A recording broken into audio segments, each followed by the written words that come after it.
ಬನ್ನಿ ಇದೀಗ ಸುದ್ದಿಗಳ ವಿವರವನ್ನ ನೋಡ್ತಾ ಹೋಗೋಣ. ಕೇವಲ 7 ದಿನಗಳಲ್ಲಿ ಸಿಎಎ ಕಾಯ್ದೆ ಜಾರಿಯಾಗಲಿದೆ ಅಂತ ಶಾಂತನು ಠಾಕೂರ್ ರವರು, ಕೇಂದ್ರ ಸಚಿವ ಶಾಂತನು ಠಾಕೂರ್ ರವರು ಮತ್ತೊಮ್ಮೆ ಉಲ್ಲೇಖಿಸಿದ್ದಾರೆ. ಕೇಂದ್ರ ಗೃಹ ಸಚಿವ ಅಮಿತ್ ಶಾ ರವರು ಹೇಳಿದ ಮಾತುಗಳನ್ನೇ ಇವರು ಪುನರುಚ್ಚಾರ ಮಾಡಿದ್ದಾರೆ. ಈ ಒಂದು ಕಾಯ್ದೆ ಜಾರಿಗೆ ಪಶ್ಚಿಮ ಬಂಗಾಳದ ಸಿಎಂ ಮಮತಾ ಬ್ಯಾನರ್ಜಿ ಅವರು ವಿರೋಧವನ್ನ ವ್ಯಕ್ತಪಡಿಸಿದ್ದಾರೆ. ಹಾಗಾದ್ರೆ ಶಾಂತನೂರ್ ಅವರು ಹೇಳಿದಂತೆ ನಿಜವಾಗಿಯೂ ಸಿಎಎ ಕಾಯ್ದೆ 7 ದಿನಗಳಲ್ಲಿ ಜಾರಿಯಾಗುತ್ತಾ? ಈ ಕಾಯ್ದೆ ಜಾರಿ ಆಗೋದ್ರಿಂದ ಮುಸ್ಲಿಂ ನಿವಾಸಿಗಳಿಗೆ ಏನಾದ್ರೂ ತೊಂದರೆ ಆಗುತ್ತಾ?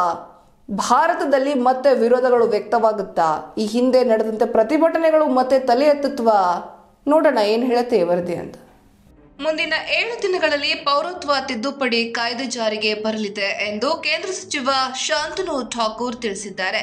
ಪಶ್ಚಿಮ ಬಂಗಾಳದ ಪರಗಣ ಜಿಲ್ಲೆಯ ಕಾಕ್ದ್ವೀಪ್ನಲ್ಲಿ ಸಾರ್ವಜನಿಕ ಸಭೆಯನ್ನು ಉದ್ದೇಶಿಸಿ ಮಾತನಾಡಿದ ಸಚಿವರು, ಇನ್ನು ಮುಂದಿನ 7 ದಿನಗಳಲ್ಲಿ ಸಿಎಎ ಕಾಯ್ದೆ ದೇಶಾದ್ಯಂತ ಅನುಷ್ಠಾನಕ್ಕೆ ಬರಲಿದೆ ಎಂದು ಹೇಳುವ ಮೂಲಕ ಕೇಂದ್ರ ಗೃಹ ಸಚಿವ ಅಮಿತ್ ಶಾ ಅವರ ಹೇಳಿಕೆಯನ್ನೇ ಪುನರುಚ್ಚರಿಸಿದ್ದಾರೆ. ಕಳೆದ ವರ್ಷ ಡಿಸೆಂಬರ್ನಲ್ಲಿ ಬಿಜೆಪಿ ನೇತೃತ್ವದ ಕೇಂದ್ರ ಸರ್ಕಾರ ಸಿಎಎ ಕಾಯ್ದೆಯನ್ನ ಅನುಷ್ಠಾನಕ್ಕೆ ತರಲಿದೆ. ಅದನ್ನ ಯಾರು ತಡೆಯಲು ಸಾಧ್ಯವಿಲ್ಲ ಎಂದು ಅಮಿತ್ ಶಾ ಹೇಳಿದ್ದಾರೆ.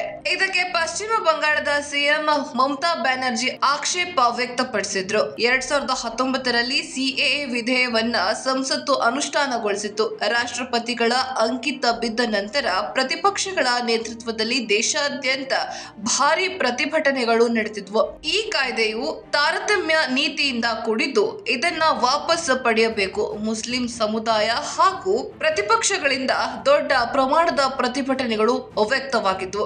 ಗಲಭೆಗಳಲ್ಲಿ ದೇಶದ ವಿವಿಧೆಡೆ 100ಕ್ಕೂ ಹೆಚ್ಚು ಜನರು ಕೂಡ ಮೃತಪಟ್ಟಿದ್ರು. ಇದೀಗ ಈ ಕಾಯ್ದೆಯನ್ನ ಅನುಷ್ಠಾನಗೊಳಿಸೋದಕ್ಕೆ ಹೊರಟಿದೆ ಕೇಂದ್ರ ಸರ್ಕಾರ.